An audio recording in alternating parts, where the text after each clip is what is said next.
You're basically cock blocking a pot to even boil rice he doesn't have in his house because his ex-girlfriend took away all of his pots, and then demand that I cook for you like this is a Nollywood movie and you're my husband and you have given me chop money for me to prepare food for you. Forgive them, for them know not what them a do to me. Forgive them, forget them, them never do any little So thing let's for start me. off by discussing my first husband. For the sake of the video, let's call him Ibrahim. So I met Ibrahim about 2 weeks when I got to Ghana. So I woke up one morning, flung on my little bath gown, strolling through my house, opened the main door, went to go and get water, and I look up and there's this guy in my compound who I do not know.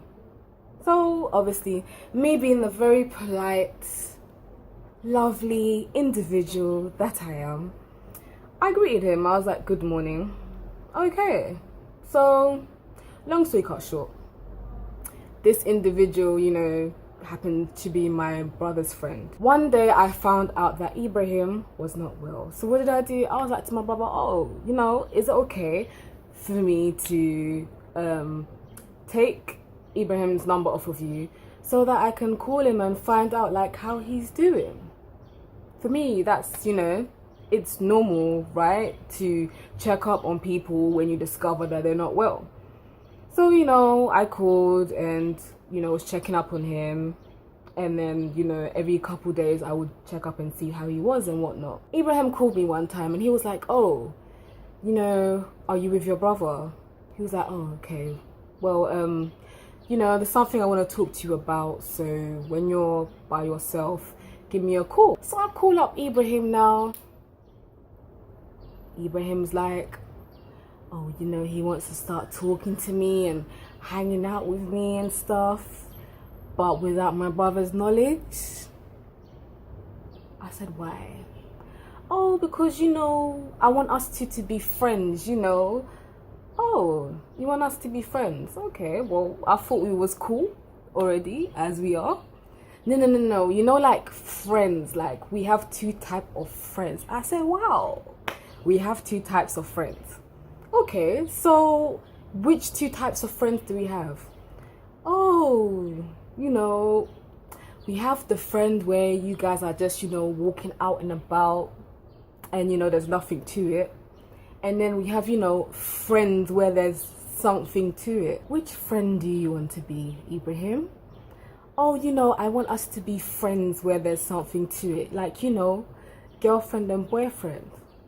Do you think that my brother will be happy with me and you being friends, as you put it, without his knowledge?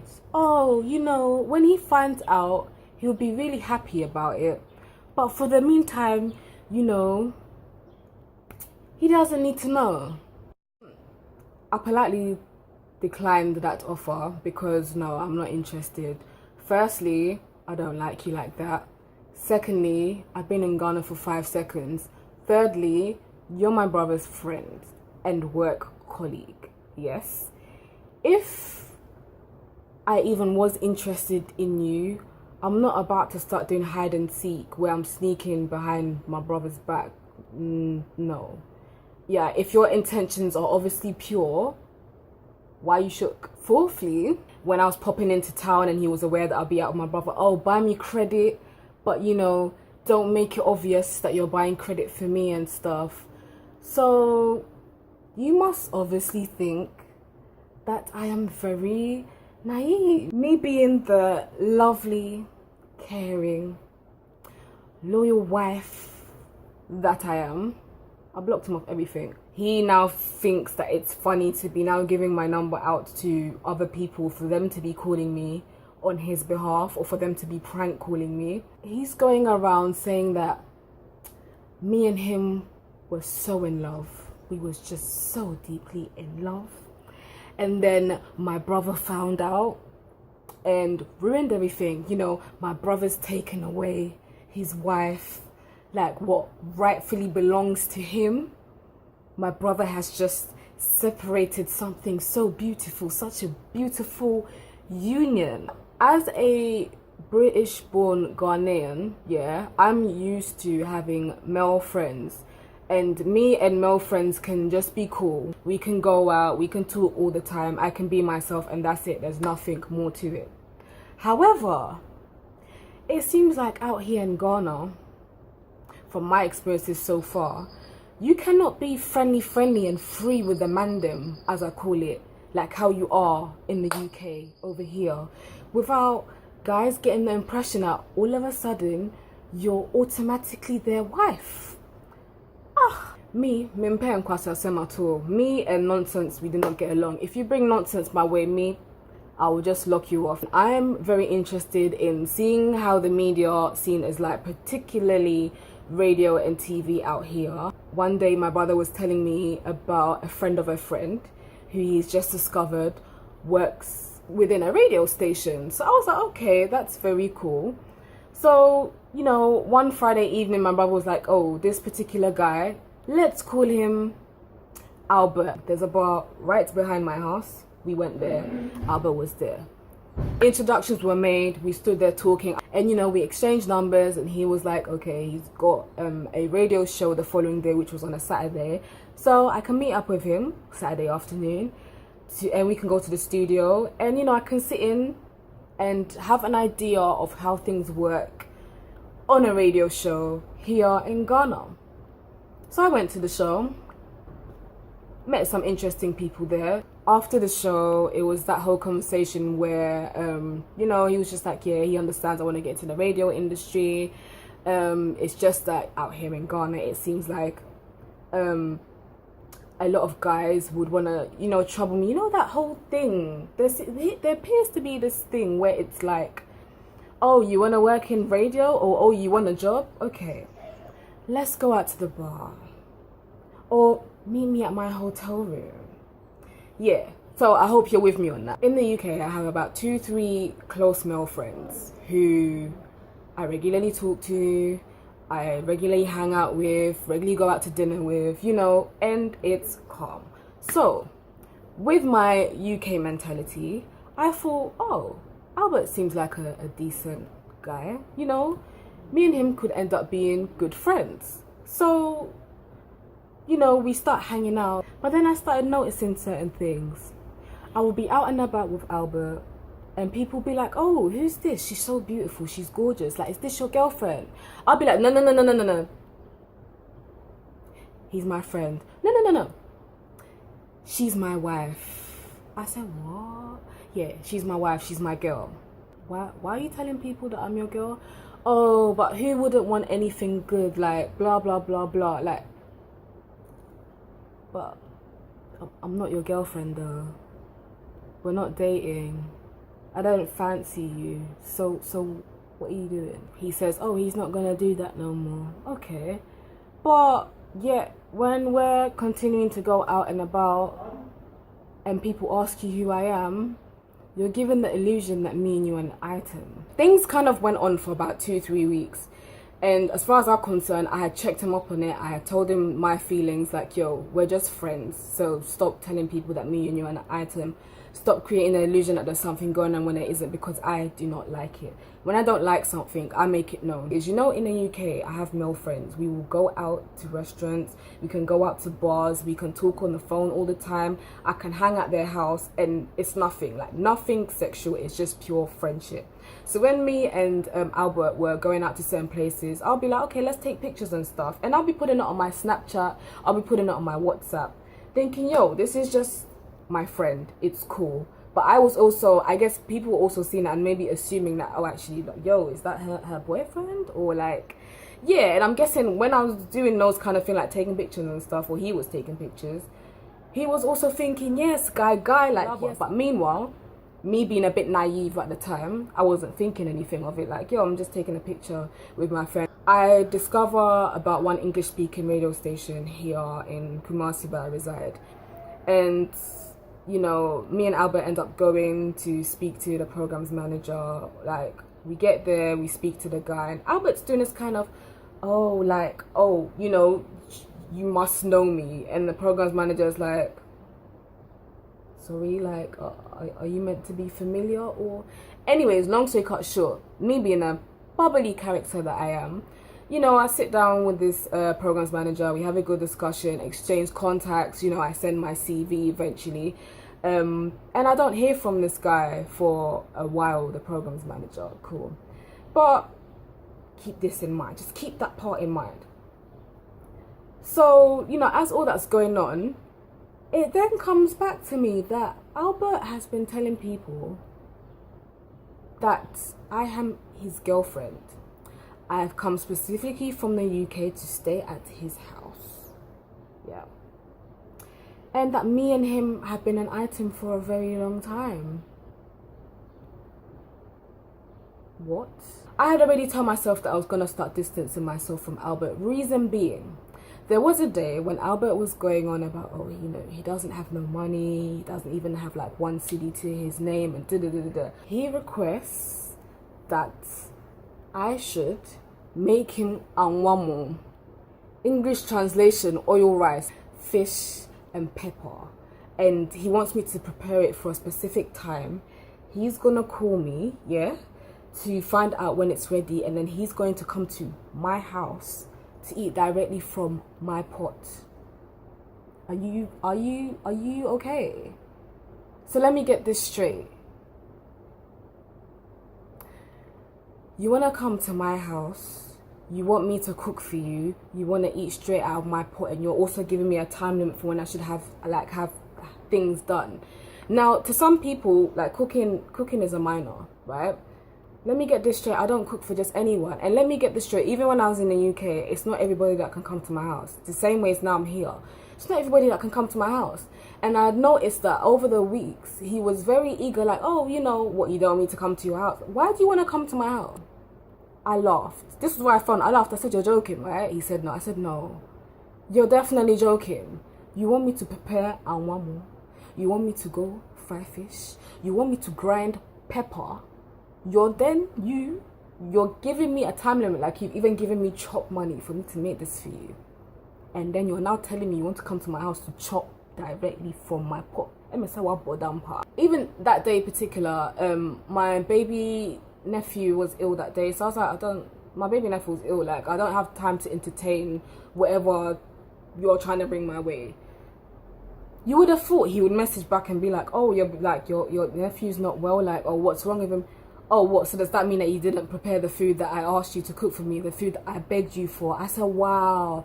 After that day, I said no. Friendship, nah. Bam, bam, bam. Friendship done. Like, no.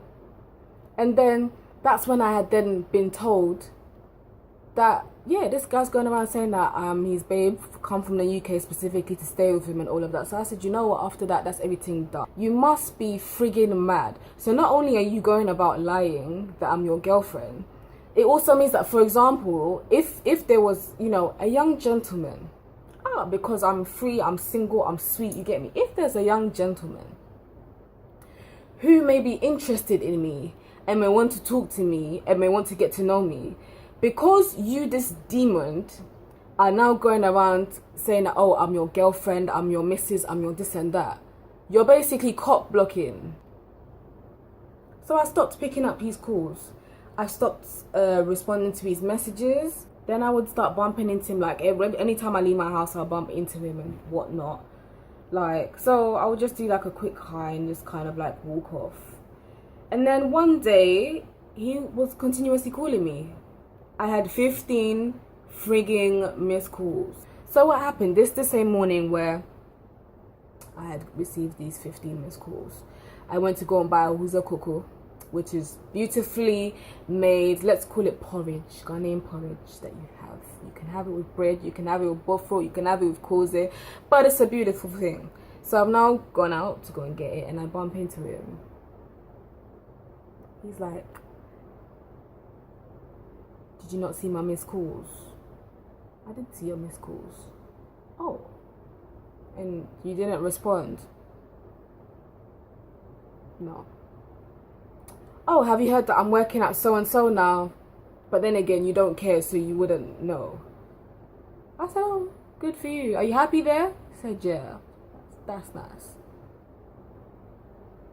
But as he's talking to me, he's trying to get close to me. Why do you need to get close to me? And I move away.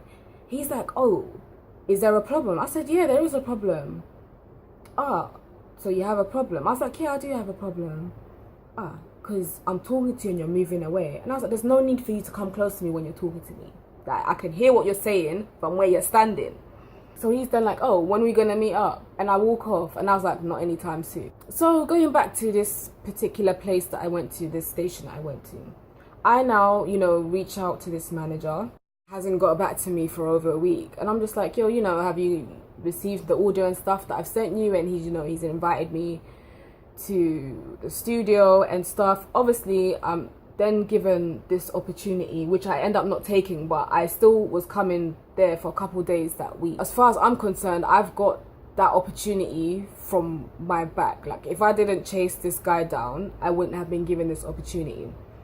So, come and I do a show just that Saturday, and then after that Saturday I thought, this opportunity is not really for me. So I then, politely declined the offer. That Saturday, as I get to my area, I was even on the phone at the time, I bump into Albert. How long have you been working at so-and-so for? Just today. And you couldn't even message me and tell me. No problem. Then he walks off. I thought, what? That Saturday evening, I'm in my room watching Niger movies like I normally do, enjoying my yam and stew. And my brother comes. My brother's like, oh, like, sis, come. So I come out of my room. My brother's like, oh, Albert just called me, but he said he doesn't have enough credit, so I should call him back. Let's go outside. I'm going to call him. I'm going to put him on loudspeaker just because I want you to hear what he's going to say. But don't talk, is what my brother says to me. So we go outside. My brother calls Albert. I'm such a good person. I have helped her get a job and she couldn't even be bothered to call me or even text me, even if we're not on good terms. I'm the reason why she got that opportunity. If she ever needs help in this lifetime again, I will never ever help her in this life. How dare her not even let me know that she got the opportunity? I didn't know that where she's from, that's how it's like. Like, she had called me a couple times during the week, and because I didn't pick up, now she's been acting up and she's been angry with me. I don't know what somebody's told her that she's acting the way that she's acting with me. Blah, blah, blah, blah. I said, wow. A whole 20 minutes this guy was ranting to my brother about just how much of a disrespectful person that I am. How he was busy, so he couldn't return my call, so that's why I'm upset. How he's the one that was chasing up the programs manager for the programs manager to give me this opportunity. The programs manager has now given me the opportunity because of Albert, apparently. Wow. Clap for yourself, Albert. I even hope, Crapo, that somebody will send you the link to this video, because you think that your behavior is good. Your behavior is not good at all. Opportunity that I got for myself. The manager didn't even know who you were. And you now want to be now calling my brother. The thing, Crapo, ne AME, he Crapo no said, you've called my older brother. You've insulted me, his sister, to him. My older brother, also, very calm, polite guy, has said, oh, if you guys are having a problem, let's meet up on Sunday, sit down and talk things out. You're now doing we fiddy and they love us, and you're saying, oh, you don't have any problem with me. But if you don't have any problem with me, why are you on the phone to my brother ranting for a good 15-20 minutes? You have my number at the time. At the time, you was not blocked. You could have been a man, called me, or even text me and been like, you know what, I don't like X, Y, and Z. Instead, you've decided to go and report me to my brother. What did you think my brother was going to do today? So please, somebody correct me if I'm wrong, but it really seems like out here, as a young lady who did not grow up here, I can't be closey with guys out here. Maybe I can have like a working relationship, but a relationship where you can always call me, message me, we can hang out all the time and stuff, no. So yes, you have to really think smart when you're out here. Carry yourself in a particular way. Make it very clear. Any kind of relationship that you're forming with people, make it clear what it is. So use this as a lesson, ladies. Stay away from the Ibrahims and the Alberts and be very smart, don't be too free, like how you've previously been free in whatever country that you were born in or grew up in before you came here to the motherland. Don't be free like that, because people will just be thinking otherwise. Forget them never do any little thing for me. Forget them, forgive them, for them know not what them a do to me. Forgive them.